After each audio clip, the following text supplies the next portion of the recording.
Hello and welcome to EFRA.ws, and it's time now for the finals and the semi-finals and the interviews and everything else that makes up 1/8 Off-Road IC European Championships.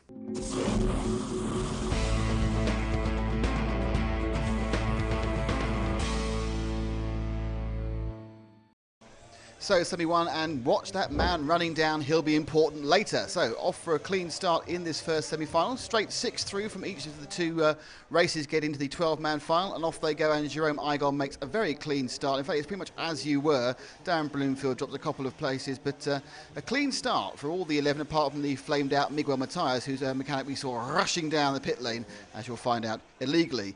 As they hop through the ski jump, again, we can see everyone very happily away, and it was actually a relatively uneventful race, apart from, in this particular instance, which was very bad news for my hope that someone from Britain would win, because third qualifier, Darren Bloomfield, had a double flame out. This is the second one.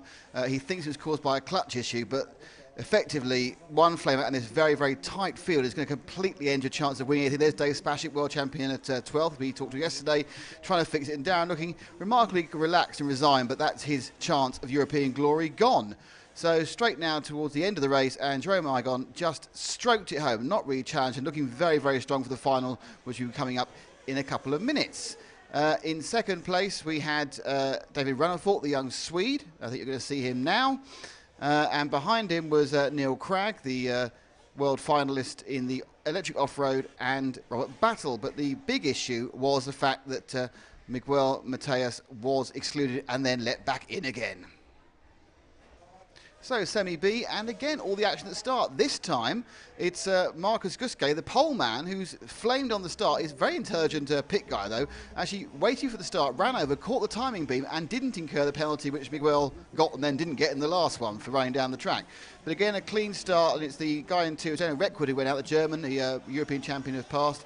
Guske then had to fight his way back from absolutely dead last with the top 6, and this is actually him taking 6th from Jerome Sartell. So fantastic performance by Marco. He had the speed, fastest car on the track by a very long way on many of the laps. And in fact, it was Martin Bayer who got the battle of a race-long battle with Daniel Reckwood. Martin there not normally more careful on that little spin off the track. But the Czechoslovakian, of course, is the European large-scale touring car champion already, as you see at EFRA, was that far ahead of Daniel Reckwood at the end, with Jorn Newman in third, and here is the young German, and Jerome Sartell, Guske and Boots were 4, 5 and 6, and they were fighting the whole way through. In fact, there's Elliot Boots on the pit wall going, "Why is my car in 6th? The reason was you crashed on the last lap, Elliot." Now, off to the final. And on pole, it is Jerome Igon from France. It's Martin Bayer, the current reigning European large-scale touring car champion a couple of weeks ago.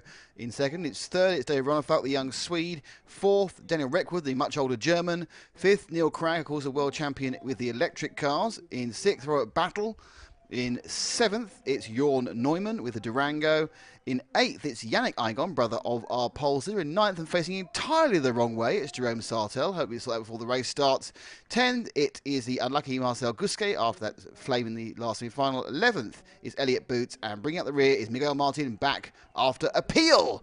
So they are about to get underway for what will be 45 minutes of intense racing. Cars down. 3, 2, 1 is the way the German flag we lifted, and they're off and around, and slightly hesitant start from Jerome, but he's still got down the lead. And it's a very clean start, all 12 cars getting away reasonably well. There's a little bit of a bouncing carnage as we go, but very quickly we established what would be the pattern for the entire race, and that was 3 cars battled throughout the entire 45 minutes to become European champion. That was Jerome Igon, you see here, Robert Battle battling, and Daniel Reckwood in the blue and white car. Those 3 cars, really all you need to know about this final, because it's all about them.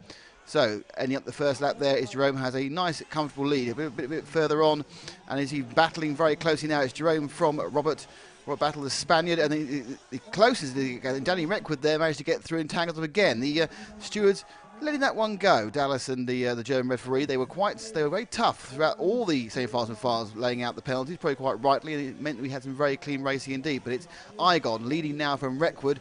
Battle has dropped back after those coming together. as they climb through the circuit. This is the up-down for the ski jump. There we go, and we're coming now into the first pit stop phase, and it turned out this would become more significant than we thought, as Igon gets some fuel, comes out and actually takes out Robert Battle. Now, this was one of the things the stewards took a dim view of, and in fact, what happens now is Igon gets a stop-go penalty. So he actually goes into pits, which drops him down to net third behind Danny Reckwood, but with the fuel strategies had wound itself out. It's Danny who now led, and he would lead for several laps until that accident was let through Jerome Igon. We're now about 15 minutes in. Now, what was happening is beginning to work out, in fact, that both Jerome and Danny were on a very, very similar fuel strategy, about 7.5 minutes. But behind them, it looked like Robert Battle from Spain was able to go much further on a tank full, and he could be able to drop one, possibly even two pit stops. So would the stagger round wind allow Robert Battle to win, or would the greater speed and fluidity of Jerome get him through? But anyway, back now in the up the level, we see at this point as the stagger comes in and goes out of the pit stop. It's now Robert Battle fighting to catch up to Danny Reckwood and take second place. Danny goes into pits, and by his pit stop, that's actually it's Robert Battle into second place. He's now second behind Jerome Igon. Jerome's still got the pace. Jerome at this point was building up a reasonable lead, but it was, it's coming and going as the stops change. Coming back a bit later on, we see that Jerome is just slightly ahead after a stop from Robert, so he's now actually made one more stop than Robert has. Which is hence the reason that Robert's slightly slower. And Robert, look at, stops, doesn't want to overtake him. And then because of that, because we didn't get a stop-go penalty, Danny Reckwood gets in at this point now with about 10-12 minutes to go. All three of them, as you can see, are covered by the same single camera shot. It's Danny from Jerome from Robert, and they are that close. And at this point, we had no idea. We did feel that in his back pocket, Robert might just have an advantage on those pit stops. This is his last pit stop, 10 minutes to go. Robert will now go in. It's everything to play for. All three cars effectively were running level. It was now who could do the best last 10 minutes would win the European Championships. We now pick up with Jerome Igon sprinting towards making that. And that mistake coming in here, you look at he jumps off the ski jump, and this is when he goes into the pits. That mistake coming into that pit stop is what ended up losing the lead overall. Now, first of all, Danny Reckwood, he'll come out. Now, Danny Reckwood is taking the lead over, but he has one stop to make. Robert Battle doesn't. Can he get in? Can he get out and stay ahead of Robert Battle? But it looks like the fuel goes in fantastically fast filling these cars.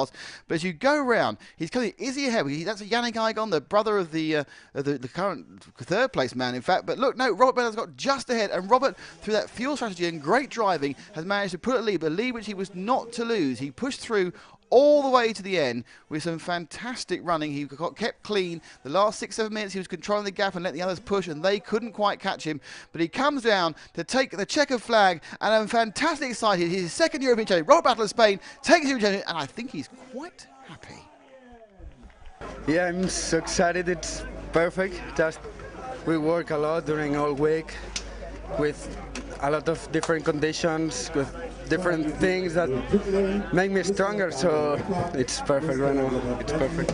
You got it. Great driving, but a great fuel strategy as well. You had to do less stops than everyone else. Yeah, with Novarossi, we were working about 9-minute refueling, and we found it.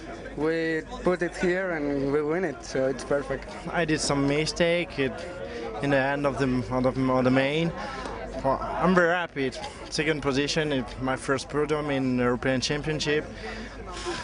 It was very, very close between Danny and Robert and me. But I'm very happy, very happy. It was a long time ago that I was on the podium at the European. We won 3 Europeans and 1 World, and it's a long time ago. So it was for me a new feeling to stay by the young guys. but we must accept that it was a fantastic final, and it was close together. So congratulations to Robert Battle.